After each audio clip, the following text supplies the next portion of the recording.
Hi, it's Bloomfield dog bite attorney Ryan McKeen here, and today I'm going to talk to you about three things that you need to know if you have been bitten by a dog in Bloomfield, Connecticut.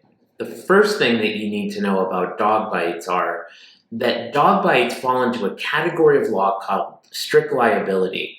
And what that means practically is that an owner does not have to be negligent. They don't have to do something wrong, like have their dog off leash or violate some other law. What they have to do, all that has to happen is the dog has to have bitten or knocked you down for them to be strict liability. That is by law in Connecticut. So a dog bite doesn't have to be that the owner did anything wrong. We're not casting any blame.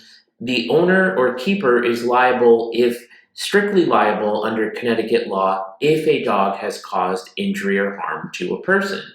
Which brings us to the second point, which is that any dog bite claim in Connecticut is going to be covered by the person's homeowner's insurance. Now, sometimes if there are some exceptions in policies, that's why you want to get an attorney involved as quickly as possible to see if there are any exclusions on policies. Sometimes we've seen them when people have a home business and somebody's going on the property, to say a gym or a daycare or some other home business, and the dog attacks. Sometimes there are exclusions for specifically dog bites in a commercial kind of case on a homeowner's policy. So you're going to want to get a lawyer involved as soon as possible to make sure to identify the proper coverage, to see who could be potentially responsible, because it may not just be the owner, or it may not just be, it could also be the keeper. So say somebody is letting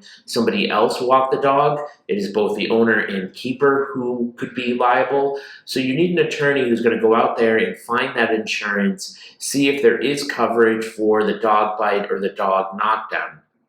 And the third thing is that if you bring a claim for a dog bite, and a lot of our clients out there, myself included, are dog lovers. They don't want anything bad to happen to the dog. They just want to be compensated for what it is they've gone through. Medical bills, scarring, lost time from work, pain, suffering, anxiety. We've seen surgeries from dog bites, infections, a whole host of things can happen. But it does not mean that the dog is going to be put down. It doesn't mean that at all. It is simply a civil claim to recover money. It would be an animal warden or police in a local town who's going to decide if there's a dog that's going to be put down. So by you making a claim, you don't have to worry that the dog is going to be put down. It's going to be dealt with through their homeowner's insurance. And if you have any questions about a dog bite, you don't hesitate to give me a call, 860-471-8333.